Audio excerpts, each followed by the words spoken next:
Isabel, nagugutom ka na ba? Ay, hindi pa po, Inay Carol. Pinanonood ko lang po yung ginagawa ninyo. Gusto ko kasi matuto kung paano pagluluto ng pinakbet. Madali lang ito. Paborito ito ng Itay Delphine mo eh. Ay, siya nga pala. Kinausap na ng Itay Delphine mo yung isang teacher dyan sa Barangay High School.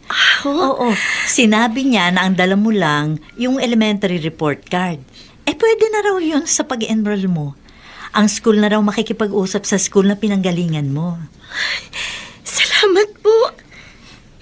Kung hindi po ako umalis sa poder ni Tita Nona, hindi na po siguro ulit ako makakatuntong ng eskwelahan. Ipagdasal mong maging maganda ang ating pagbababuyan, pati ng maliit na tindahan natin. Pag maluwag tayo, hindi lang high school ang gusto naming matapos mo. Gusto rin naming makapagtapos ka ng college. Salamat po. Ang bait niyo po sa akin. Huwag ka nang iiyak. Ano ka ba? Nakakaiyak po kasi.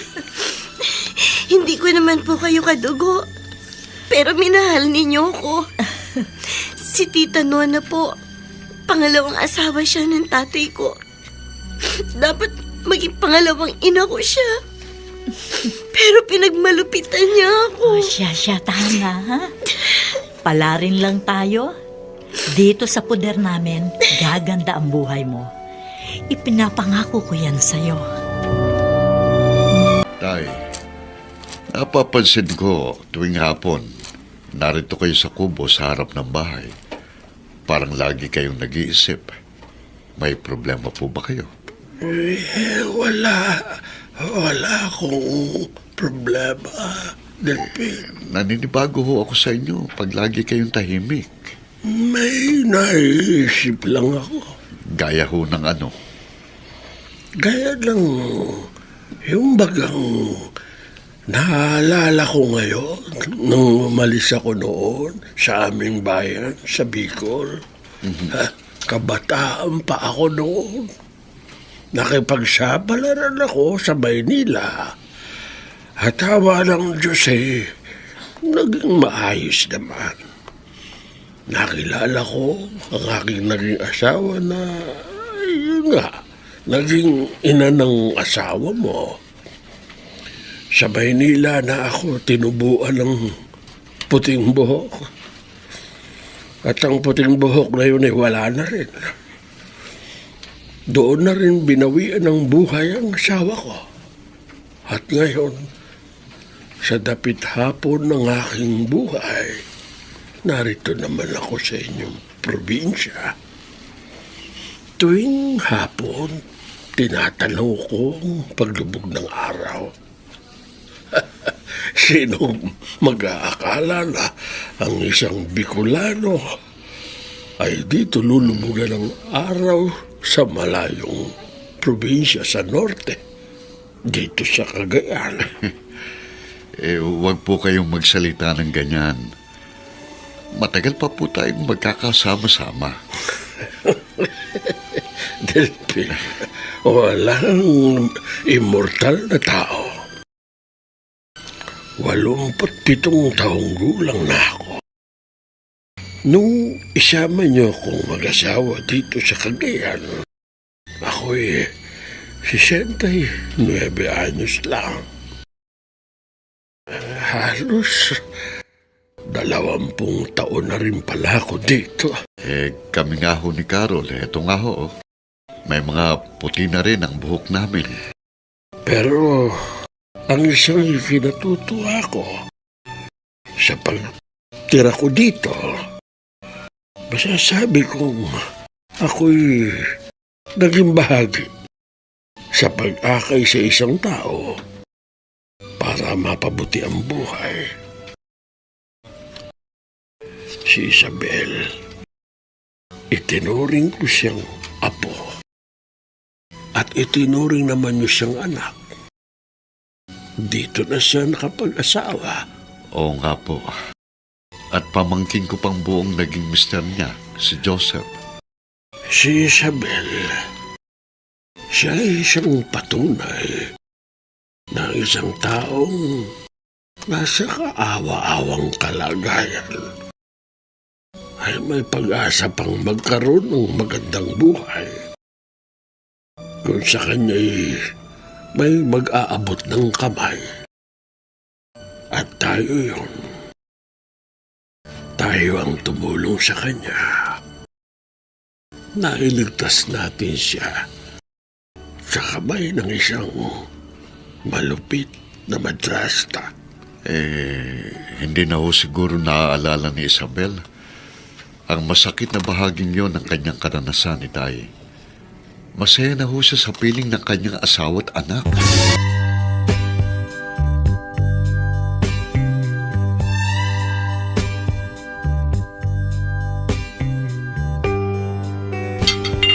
Joseph, di ka na, kakain na tayo. Ang anak natin, hindi ba sasabay sa pagkain natin? Nakatulog si Aya eh. Mamaya na lang siya. Oh, bakit inaamoy mo pang kutsara tinidor? Nung kasing kumain ako kahapon doon sa kantin ng kumpanya. Amoy sabon ang kubyertos pati baso. Ay, kahit kailan, hindi nag-aboy sabon ang mga gamit natin sa pagkain. Kasi, smart dishwashing liquid lagi ang gamit ko. Mabula at amoy malinis ang mga inuhugasang plato. Oh, hetong kanin. Ay, salamat. Ulam. Favorite mo yan, adobong may liver spread. Ayun na. Wow, sarap na. Siya nga pala, may good news ako. Pero parang bad news din. Ano? Ano kaya yun? Good news na bad news? Ano ba yun? Ang good news, na-promote ako. Wow! Congrats! Ang galing talaga na mister ko. Mamaya, may premyo ka sa akin. Maliligo ako. Gusto ko yan. Pero teka, ang bad news, Ano? baka raw i-transfer din ako sa head office namin sa Makati. Alam mo, sa totoo lang, ayoko nung umalis dito sa Cagayan. Ayokong iwan sina Inay Carol at Itay Delphine. At saka si Lolo Monching. Ay, wala tayong magagawa. Ganoon talaga. Sige. Parte ng promotion mo yun eh. Babot nga ng tubig. Ayan. Tututol ako. Parang pinipigilan ko na rin ang pag-asenso mo sa inyong kumpanya. Tama ka, Isabel.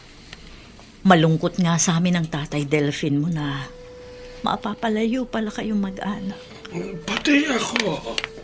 Malulungkot din ako, Isabel. Pero hindi namin kayo pipigilan. Kung saan dinadala ng kapalaran ng asawa mo, suportahan mo. Tama ang lolo mo, Isabel. Ayoko po sana talagang mapalayo sa inyo. Lalo na po sa inyo, Lolo Monching. Huwag mo akong alalahanin, Isabel. Kayo po ang naging daan para makaalis ako sa impyerno ng buhay ko sa piling ni Tita Nona. Dito minahal ninyo ako. Parang tunay na apo. At kayo rin po, Inay Carol. Masasanay din tayo. Tama ang inay mo. Masasanay ka rin, Isabel. At sa akin din, dapat masanay ka ng hindi mo ako nakikita. Kasi matanda na ako. Sino makapagsasabi? Baka isang umaga hindi na ako magising. Lolo Monching naman! Huwag po kayo magsalita ng ganyan. Ba, ang higpit ng yakap mo sa akin. Huwag kang umiyak, Isabel. Sinabi ko lang ang isang katotohanan na tiyak na darating. Kung mangyari man po yun, ang gusto ko po sana, nasa tabi ninyo ako para paulit-ulit kong maibubulong sa inyo ang walang katapusan kong pasasalamat. Hindi na kailangan. Dama ko ang minahal mo rin ako bilang tunay na lolo mo. Sapat na yon. Sapat mo. Pasasalamat yun. Tama na nga yan. Nag-iiyakan na tayo eh. Wala pa naman yung pinag-uusapan ninyo. Si Lolo kasi. Nakakainis.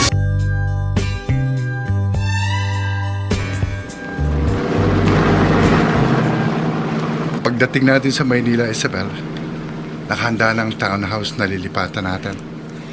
Pagmamayari ng kumpanya nyo, yung townhouse na yun? Oo. Part ng promotion ibinigay sa akin ang pagkakaroon ng libreng bahay. Pero sa kanila pa rin yun.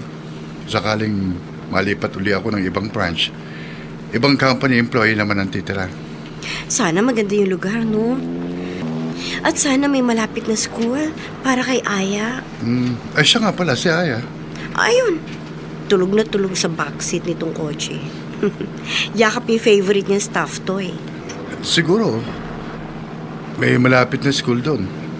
Isa pa, ano ba problema kahit malayo ang school na mapapasukan ni Aya? May school bus naman. Kung sa bagay. Ang tagal mong hindi nakabalik sa Maynila, no? Ilang years nga? Halos 20 taon. 20 years. Tagal nun, ah. Pero ngayong doon ka na ulit titira sa Maynila, may plano ka bang makipagkita sa mga kapatid mo sa ama? Iba na lang ang pag-usapan natin, Joseph. Wag na sila. Oh, ibig mo sabihin hanggang ngayon galit ka pa rin sa kanila? Ang sabi ko, wag natin sila pag-usapan. Hindi ko na sila gustong maalala pa. O, Delphine, ba't parang wala kang ganang kumain? Konti lang nabawas sa kanin na inilagay ko sa pinggan mo. Naalala ko sina Isabel, Carol. Lalo ng apo nating si Aya. Namimiss ko sila. Ay, sinasabi ko na nga ba. Pareho lang tayo. Palibasa, itinuring talaga nating parang tunay na anak si Isabel. Nakakapanibagong naroon sila sa malayo. Naalala ko pa kapag narito sa bahay natin ang mag-anak. Napakagulo ni Aya. Takbo ng takbo dyan sa harap ng bahay natin at hinahabol ang mga manok na nagsisigala. Eh, wala tayong magagawa. Sabi nga ng itay, kung minsan daw, pinaglalayo-layo ng tagumpay ng isa, ang isang pamilya. Nagkano ko kaya mabebenta tong mga plastic at ilang piraso ng karton na napulot ko? Ay, hindi na pa humahapdi ang tiyan ko. Pag nabayaran sa junk shop tong konting kalakal ko, bibili na lang ako ng tinapay at iinom ng tubig na mainit. Tama na yon. Pagsapit ng gabi, tatabingan ko naman ng cellophane tong kariton. Dito na rin ako matutulog. Ay, sino bang mag-aakala na sasapitin ko ang ganitong klase ng buhay? Halina na! Ito, ilang bote ng gino sa inyo na lang. Ay, Bojack, ay sige, salamat ha! Dati, lagi akong maraming pera. Buwan-buwan may tinatanggap akong padala ng asawa ko galing Saudi. Pero mula na mamatay si Fred, doon na rin nagsimula magkawindang-windang ang buhay ko.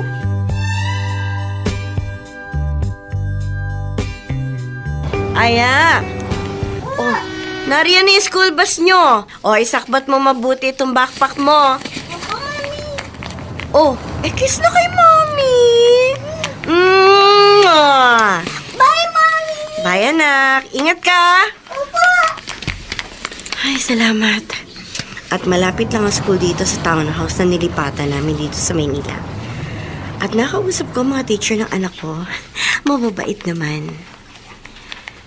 Pero hindi pa rin ako nasasanay. Ilang buwan na kami nakalipat dito sa Manila pero ang isip ko, Lagi pa rin naroroon sa probinsya. Kina Inay Carol at Itay Delphine. Lalo na kay Lola Monching. Miss na miss ko na silang tatlo.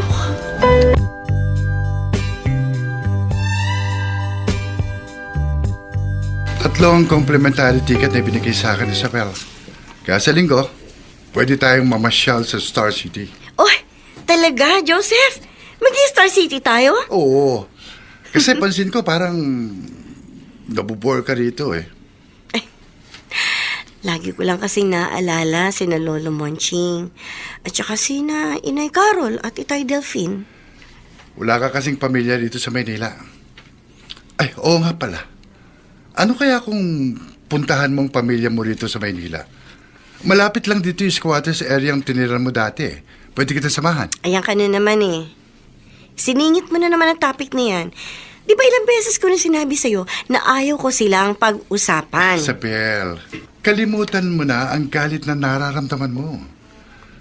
Mabigat dalhin yan. Maniwala ka sa akin. Joseph! Makiusap naman! Alam mo, may nabasa akong isang quotation eh. Ang sabi, when there's an anger, there's always pain underneath. Ibig sabihin, hanggat hindi mo tinatanggal ang galit mo, lagi at lagi ka pa rin masasaktan. Maraming beses ako nasaktan noon. Mental at pisikal. May sabunot, may sampal, may masasakit na salita. May mga pakiinsulto pa. Kaya pwede ba tama na? Ay, kung galit ka sa stepmother mo, at least makipagkita ka naman sa tatay mo. Galit din ako sa kanya. Kinonsinti niya ang pagmamaltrato sa akin ng pangalawa niyang asawa. Isa pa, hinanap ba niya ako nung pumunta ako sa Cagayan? Huwag mo nang alalahanin ang mga kasalanan nila sa'yo. Ang importante, matuto kang magpatawad para lumuwag na ang dibdib mo. Nakapagsasalita ka ng ganyan kasi hindi ikaw ang minaltrato. Hindi buhok mo halos maubos sa sabunot. Hindi ikaw ang nakaranas tadyakan sa mukha habang natutulog. Halos lumuha ako noon ng dugo dahil sa kapihang naramdaman ko. Kaya wag mo akong diktahan. Dahil sa ipinaranas nila sa akin, tumigas na ang dibdib ko. Kaya walang sisiwa na kapatawaran sa pusong pinaging bato ng kanilang kalupitan!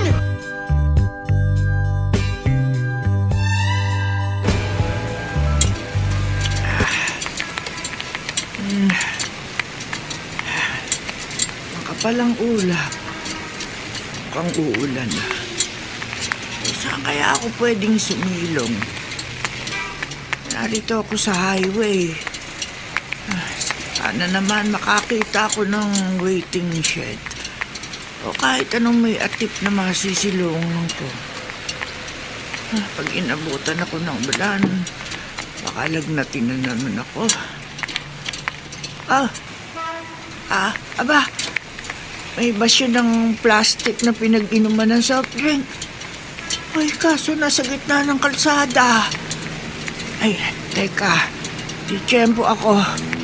Kukunin ko yung boteng plastic. Sayang din yon. Ayan, tatakbuhin ko. Kotse! Masasagasada ka!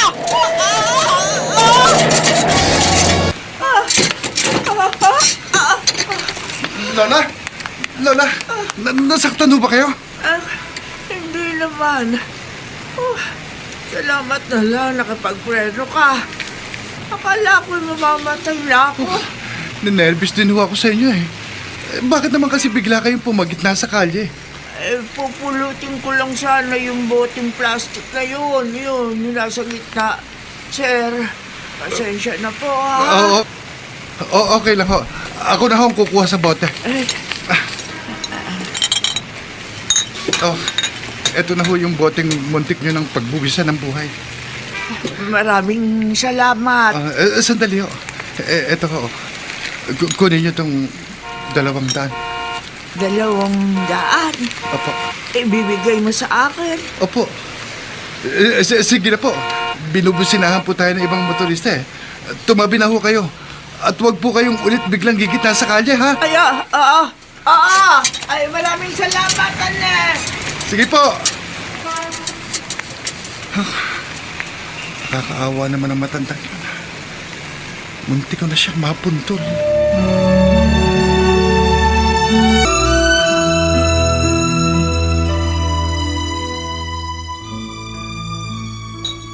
Ako, tama.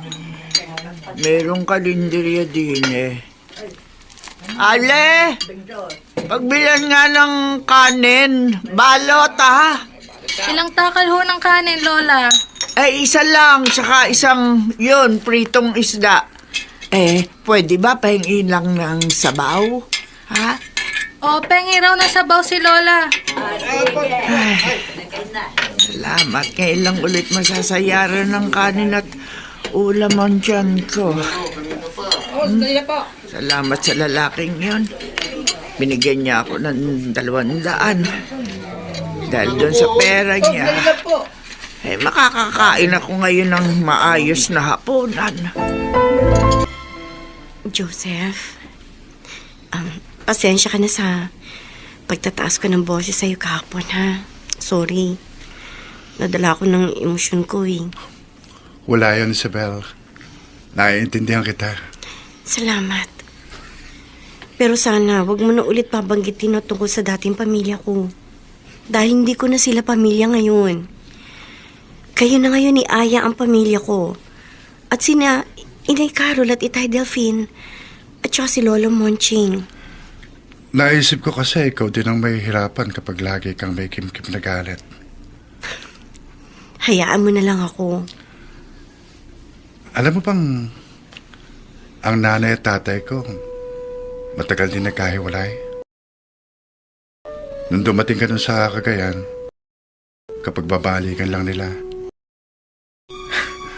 nang babae kasi si Papa eh. Kaya nag-aalis sa kanya si Mama.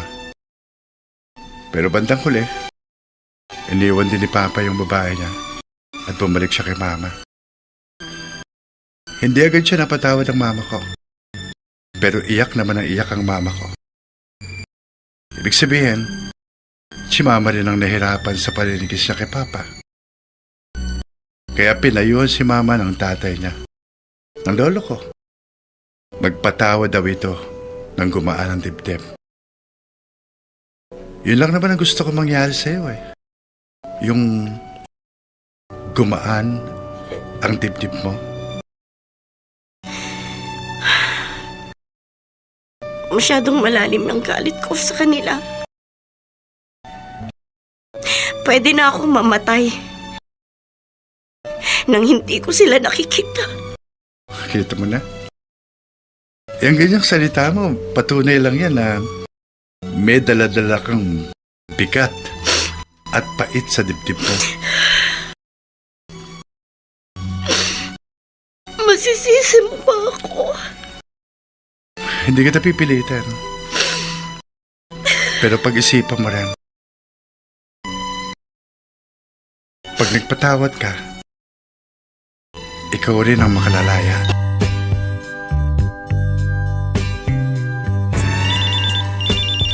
Mami, nag-ring po ang cellphone nyo.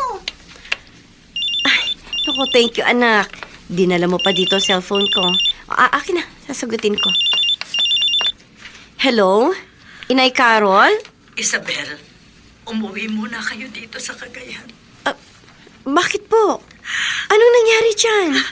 Ang lolo Monching mo mahina na. Tinatawag ang pangalan mo. Sige po, Inay Carol. Uuwi agad kami. Sabihin niyo kay Lola Monching, bukas na bukas din, nandyan kami. Isabel, relax lang. Kalmahin mo ang sarili mo. Sana abutan pa natin buhay si Lolo Monching, Joseph. Gusto ko mayakap ko man lang siya bago niya higitin ang kanyang huling hininga. Sandali lang naman ang biyahe natin eh. Nakakondisyon naman itong kotse. Bukas na madaling araw, naroon na tayo sa Cagayan.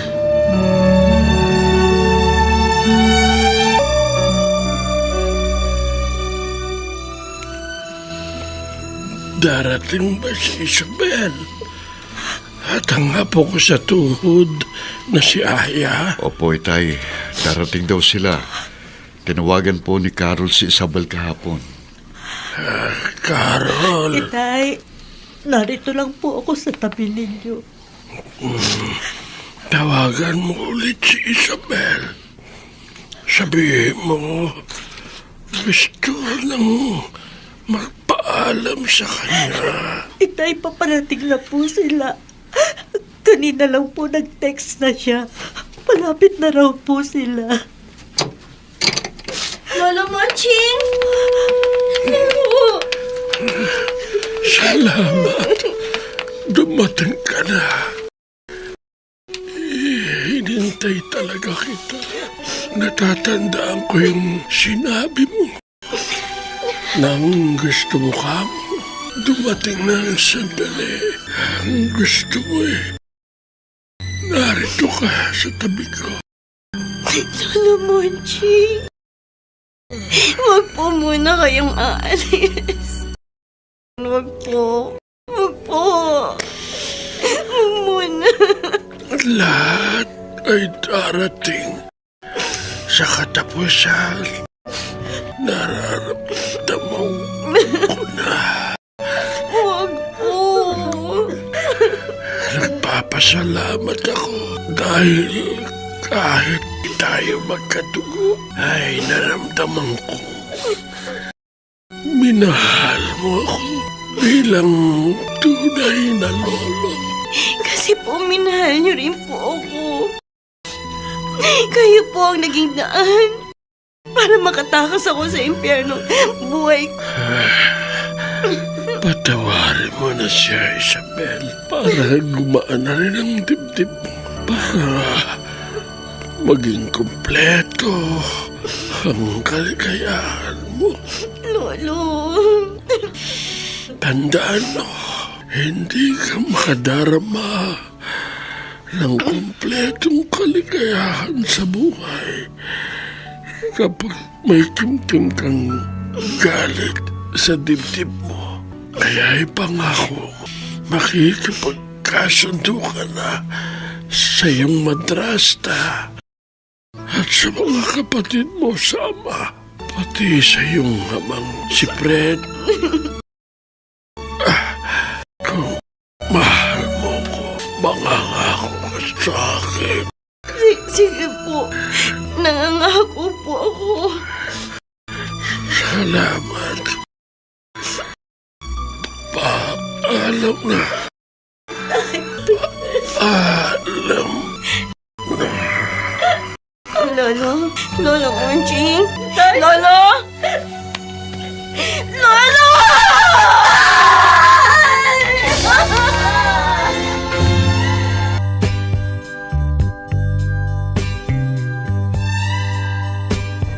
Joseph, kadarating lang natin dito sa Maynila. Papasok ka na ba agad sa opisina ninyo? Kailangan, Isabela. 1 linggo na akong absent sa trabaho. Kasi, hinintay nating mailibing si Lola Monching. Tiyak, tambak na ang paperwork sa office desk ko. Ay, siya nga pala. Yung pangako mo kay Lola Monching, tutuparin mo ba yan? Nangako ako. At yun daw pangako sa isang taong mamamatay na dapat tinutupad. Gusto mo samahan kita? Hindi. Ako na lang. Pag nasundo ng school ba si Aya, pupunta ako sa squatters area. Alam mo, natutuwa ako para sa'yo. Ay, siguro nga, panahon na rin para sarahan yung isang malungkot na chapter ng buhay ko. At saka aminin ko sa'yo, namimiss ko rin naman si Papa. Ay, kumusta na kaya siya? Yan nga ba sinasabi ko Kung hindi pa sa pakiusap ng isang taong mamamatay na, hindi pa lalambot ang puso mo.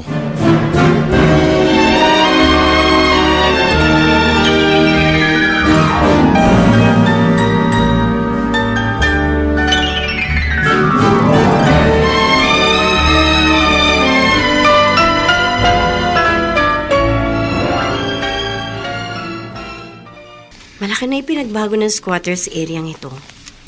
Marami ng bahay na konkreto. Wala na yung dating mga giray-giray na bahay ng bata pa ako. Ito na yung Champaka Street. Bakit hindi ko makita ang dating bahay namin? Ayun. May matandang lalaki. Tatanong na lang ako. Magandang hapon po.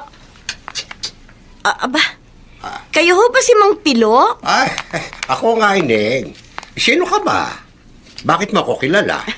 Mang Pilo, ako po si Isabel.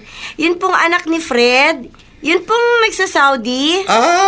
Ikaw yung dalagitang inaapi-api noon ni Nona. Ako nga po. Aba, mukhang umasenso ka. Mukhang mayaman ka na. Ay, hindi naman po. Nakakaraos lang po. Napasyal po ako para kumustahin po ang papa ko. Bakit hindi ko makita ang bahay namin dati? Ayan ang dating bahay ninyo. Iyan po? Oo, hindi mo na nga lang makikilala dahil malaki na iginanda. Iba na kasi may-ari na ipakongkretot na paggawa ng ikalawang palapag. At todo may pintura pa. Saan na po nakatira si na papa? Ha? Bakit? Hindi mo ba alam ang nangyari sa papa mo? Bakit po? Ano po ba nangyari kay papa? Namatay sa Saudi si Fred. Ho? Nasunog daw ang tinitira nilang bila. Nang iwi rito ang bangkay, hindi na binuksan ng ataol kasi nga sunog na sunog daw. Wala na si papa. Naglayas ka noon, hindi ba? Dahil minamaltrato ka ni Nona. Ayun, mga 3 buwan siguro, dumating na ang balitang namatay ng araw si Fred sa sunog. Hindi na pala kami magkikita ng papa ko. Oo nga. Puntod na lang niyang makikita mo. Ang mga kapatid ko ho sa ama. Nako, wala na akong balita. Iniwan nilang madrasta mo. Pero ang masugit na si Nona, andyan lang daw sa may highway, pakalat-kalat. Ano ang ibig ninyo sabihin? Palibasa masama ugali. Ayaw, nakarmas siya. Tinubuan ng bukol sa suso. Cancer daw. Ipinatanggal, kaya naisangla muna yung bahay ninyo bago tuluyang naipagbili. Ngayon, wala siyang bahay. At para may makain, namumulot siya ng mga plastik at karton, saka ibinebenta sa junk shop. Ay nako, kahabag-habag. Kahit naging malupit siya sa'yo, mababagbag din ang kalooban mo kapag nakita mo siya. Nawalang lahat ang kanyang kahambugan.